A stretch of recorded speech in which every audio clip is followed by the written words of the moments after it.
मेरा आह्वान होगा पूरे प्रदेश वासियों से कि जो आंदोलन, जो अभियान वर्तमान में एक एक बूंद जल की, जो हमारे पास पहले से भूगर्भीय जल है, इस भूगर्भीय जल को संरक्षित करने के लिए, सुरक्षित करने के लिए, और इसकी उतनी ही मात्रा में उपयोग करें जितना आवश्यक है। अक्सर होता क्या है, आप घर में जाते होंगे, कहीं जाते होंगे, पाइप पेयजल से कोई पानी आता है, हम उपयोग करते हैं और पानी भी पीते हैं, एक गिलास पानी लिया लेकिन नल खुला छोड़ देते हैं। दातून कर रहे हैं, आपको आवश्यकता नहीं लेकिन आप उसको खुला छोड़ देते हैं। उसकी कोई कीमत नहीं समझते। हमें एक एक बूंद जल की कीमत, जो मौजूदा व्यवस्था है उसकी भी समझनी पड़ेगी, और जो व्यवस्था समाप्त, यानी जो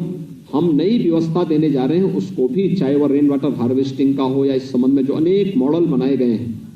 उन सब को भी हमें इसके साथ, अमृत सरोवर को इसके साथ जोड़ना पड़ेगा।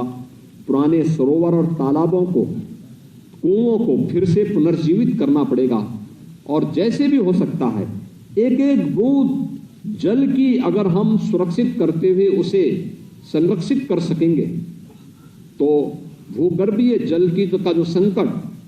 आएगा, उस संकट से हम बच पाएंगे। और उत्तर प्रदेश की जो भूमि सबसे उर्वरा भूमि मानी जाती है दुनिया के अंदर,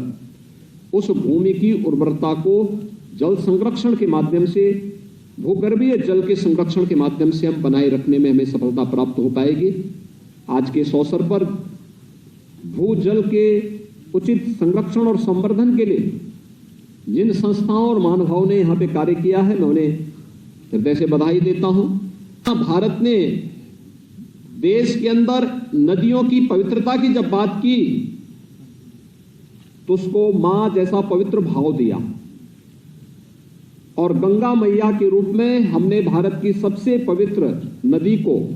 मान्यता दी। तो मान्यता देने के साथ ही आप जाते होंगे गांवों में, अनेक गांवों में जब मैं जाता हूं मैं देखता हूं वहां की गांव की छोटी सी नदी, कोई छोटा सा नाला है, लेकिन गांव के लोग उसी पवित्र भाव के साथ गांव की गंगा कहकर के उसे संबोधित करते हैं। गंगा भारत की इस पवित्र धारा, जो भारत के अंदर भारत की ऋषि और कृषि दोनों परंपराओं के संवर्धन में अपना योगदान दी है, वह गंगा है। और गंगा का पवित्र नाम देकर के लोग जल संरक्षण के लिए अपनी प्रतिबद्धता को और उसकी पवित्रता को बनाए रखने के लिए सदैव कृतसंकल्पित रहे हैं।